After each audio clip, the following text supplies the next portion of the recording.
Sinong mag-aakala mga Marcis na itong pizza na to ay gawa ko lang? Dahil nga sweldo ng aking bossing ay naggrocery na kami at kasama nga namin si Kali at bunso kong anak nung naggrocery kami kaya nakita niya na meron ng ready to oven na pizza na worth 295 pesos. Kaso nga lang pagkatapusan ay doon dumadating si Judith.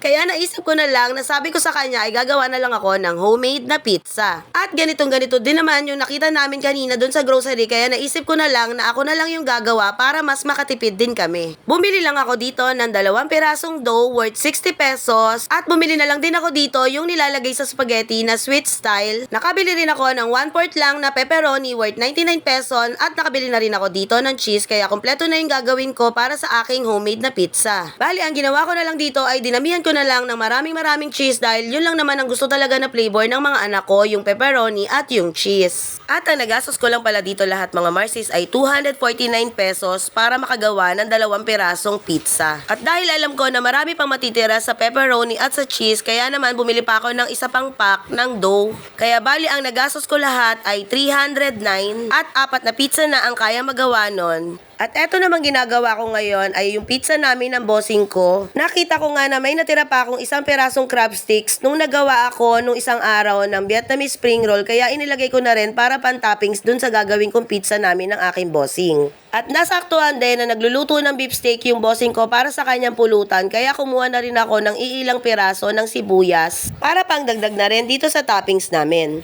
At syempre dinamihan ko ng maraming cheese. Yun kasi ang gusto ko sa pizza yung talagang maraming cheese. At ayan na mga Marcis, nakagawa na tayo ng 2 klase ng pizza. Isasalang ko na to sa oven ng 20 minutes sa 160 degrees Celsius. At kung wala naman po kayong oven mga Marcis ay pwede nyo pa rin magawa yung ganitong pizza. Bali po sa isang kawali ay maglagay lang po kayo ng strainer o yung parang ganitong pang-ihaw. At kailangan po ay mainit muna yung kawali bago nyo ilalagay yung ginawa nyong pizza at tatakpan nyo yon.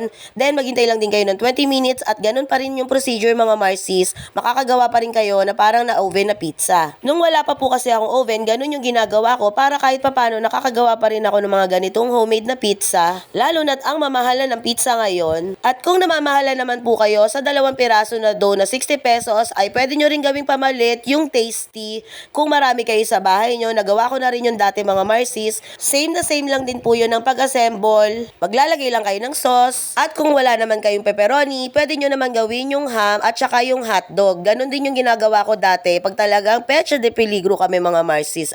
Parang kagaya nito, ang pinagkaiba lang ay yung tasty at yung dough. So para kay Joseph Resman, si pinagkaiba. Ito yung crab stick. At kay Prof. MC, right?